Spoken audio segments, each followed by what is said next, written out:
गावाकडील उपवासाची थाळी खायला इतकी जबरदस्त, उपवासात आपलं पोट तर भरेलच, सोबत सोबत मनसुद्धा तृप्त होईल, चवीला एवढी जबरदस्त आहे.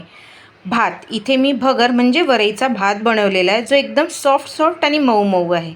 त्याचबरोबर शेंगदाण्याची आमटी बनवलेली आहे, ज्याची चव अप्रतिम अशी आहे. त्याचबरोबर दही, मिरचीचा ठेचा. गावाकडची डिश म्हटली किंवा गावाकडची थाळी म्हटली की त्यात ठेचा येतोच किंवा तळलेल्या मिरच्या येतातच. तर मी इथे मिरचीचा ठेचा बनवलेला आहे. त्याचबरोबर काकडी. जर तुम्ही उपवासाला काकडी खात नसाल तर काकडी स्किपसुद्धा करू शकता. आणि नरम नरम मऊ मऊ अशी भाकर. बघा किती नरम आहेत ते, खाताबरोबर जबरदस्त वाटते तोंडाला आपल्या. उपवासाचं असं वाटते की उपवासात ही जी थाळी खाऊ तर आपलं मन तृप्त होते. तर रेसिपीला सुरुवात करूया. सुरुवात करण्याआधी तुम्ही जर ही रेसिपी फेसबुकवर बघत असाल तर माझ्या पेजला फॉलो करा आणि यूट्यूबवर बघत असाल तर माझ्या चॅनलला सबस्क्राईब करा. त्याचबरोबर लाईक, शेअर आणि कमेंट नक्की करा आणि व्हिडिओ पूर्ण बघा. हॅलो फ्रेंड्स, मी लतिका, लतिकाच किचनमध्ये तुमचं स्वागत आहे. इथे मी एक गंज घेऊन घेतलेला आहे आणि 1 वाटी भगर म्हणजे वरईचा तांदूळ घेतलेला आहे. हीच वाटी आपल्याला पूर्ण मेजरमेंटसाठी घ्यायची आहे.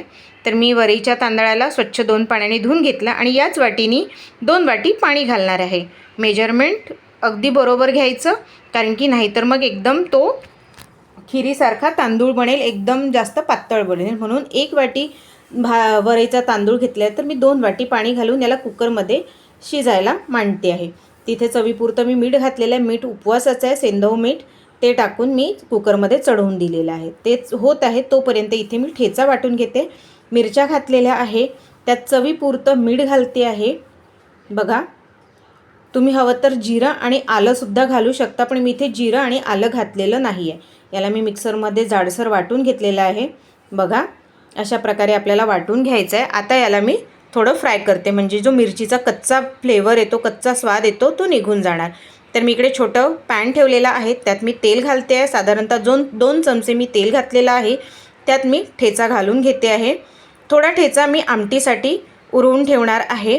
बघा, इथे मी थोडा परतून घेते आहे आणि थोडा ठेचा मी आमटीसाठी बाजूला ठेवला आहे, मिक्सरमध्येच ठेवला आहे. याच मिक्सरच्या पॉटमध्ये आपल्याला शेंगदाणेसुद्धा वाटून घ्यायचे आहे. तर याला हे तळत होत आहे मिरचीचा ठेचा, तोपर्यंत आपण आमटीसाठी शेंगदाणे वाटून घेऊया. तर इथे थोडासा ठेचा बाकी ठेवला होता मी मिक्सरच्या पॉटला. आता यात मी शेंगदाणे घालून घेते. शेंगदाणे भाजून घेतले, हवं तर तुम्ही कच्चेसुद्धा यूज करू शकता.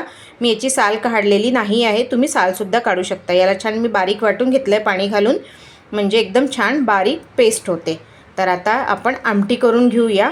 तर इकडे ठेचा पण रेडी झालेला आहे, याला मी बाजूला ठेवून देते. त्याच गॅसवर मी आमटीसाठी कढई ठेवलेली आहे. त्यात मी 2 चमचे तेल घातले, 1.5 चमचा जिरं घातलेलं आहे. जिरं तडतडलं आहे. आता जी आपण शेंगदाण्याची पेस्ट वाटली होती ती घालून घ्यायची आहे आणि याला थोडं तेलात परतून द्यायचं. आता शेंगदाणे वाटलेल्या त्या पॉटमध्ये थोडं सारण चिकटलेलं असतं, त्यात मी पाणी घालून ते काढून ते पाणी या आमटीत मी घालणार आहे. आता याला परतून घेतलं आहे. यात चवीपुरतं मीठ घालायचं आहे आपल्याला. तुम्ही कमी जास्त घालू शकता, ठेच्यात ऑलरेडी मीठ होतं, पण अगदी थोडासा ठेचा होता, त्यामुळे आपल्याला चवीपुरतं मीठ घालायचं आहे, जास्त घालू नका, कारण की मग खारट लागणार म्हणून. तर आता मी हे मीठ घालून मिक्स करून घेतले. आता यात मी पाणी घालून घेते आहे. आपल्याला जशी कन्सिस्टन्सी हवी आहे, पातळ घट्ट, त्याप्रमाणे तुम्ही पाणी कमी जास्त करू शकता. मी आता त्या मिक्सरच्या पॉटमध्ये पाणी घालून ते घालून घेतलेलं आहे. मला आमटी ही एकदम पातळ पण नको आहे आणि एकदम घट्ट पण नको आहे, तर मी मीडियम ठेवते. तुम्ही तुमच्या आवडीनुसार कमी जास्त करू शकता. तर इथे मी पाणी घालून मिक्स करून घेते आणि याला मंद आचेवर छान उकळ येऊ देते आहे. त्याचबरोबर माझ्या चॅनलवर वेगवेगळ्या उपवासाच्या रेसिपीज, नवरात्रीच्या थाळी, स्वीट्स, वेगवेगळे रेसिपीज अवेलेबल आहे. तर माझ्या चॅनलवर नक्की व्हिजिट करा आणि तुम्हाला कुठली रेसिपी आवडली ते मला नक्की कळवा. त्याचबरोबर ही जर रेसिपी थोडी जरी आवडली असेल तर लाईक तर नक्कीच करा. तर आता इथे भाकरीसाठी पीठ भिजवून घेऊया. इथे मी साबुदाण्याची 1 वाटी पावडर घेतलेली आहे. साबुदाण्याला छान मिक्सरमध्ये बारीक करून घेतलं आहे. तर 1 वाटी साबुदाण्याचं पीठ, 1 वाटी राजगिऱ्याचं पीठ, 1 वाटी भगर म्हणजे वरईचं पीठ घेतलेलं आहे. याला पण मी मिक्सरमध्ये वाटून घेतलेलं होतं. यात थोडंसं चवीपुरतं मी मीठ घालून घेते आहे. हवं तर तुम्ही मीठ स्किपसुद्धा करू शकता. याला मिक्स करून घेतलं आहे आणि पाणी घालून थोडं थोडं घालायचं. पाणी एकदम घातलं तर पातळ होणार.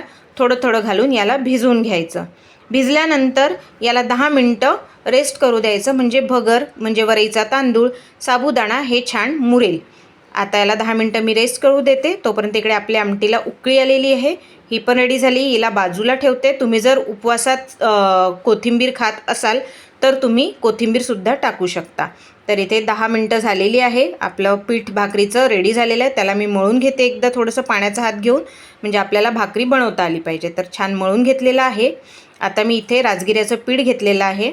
भाकरीचा गोळा आपल्याला जेवढी भाकर बनवायची, कमी मोठी छोटी त्याप्रमाणे गोळा करून घ्यायचा. इथे गोळा करून घेतला आहे. आता मी पोळपाटवरती भाकरी थापून घेते आहे. हवं तर तुम्ही लाटू शकता किंवा एखाद्या कॉटनच्या कपड्यावर सुद्धा थापून घेऊ शकता. तर इथे भाकर रेडी झालेली आहे. तवा गरम झाला. तवा स्वच्छ धुतलेला होता तर एकदम चिकट ती भाकर, म्हणून मी थोडं तेल लावून भाकर भाजून घेतली दोन्ही साईडनी. आता इथे बघा भात पण छान मऊ मऊ शिजलेला आहे. तर इथे मऊ अशी आपली भाकर, काकडी, ठेचा, आमटी, वरईचा तांदूळ, भात आणि दही, अगदी छान अशी आपली थाळी रेडी आहे. तर कशी वाटली ते मला नक्की कळवा. तर भेटूया पुढच्या रेसिपीत. तोपर्यंत बाय.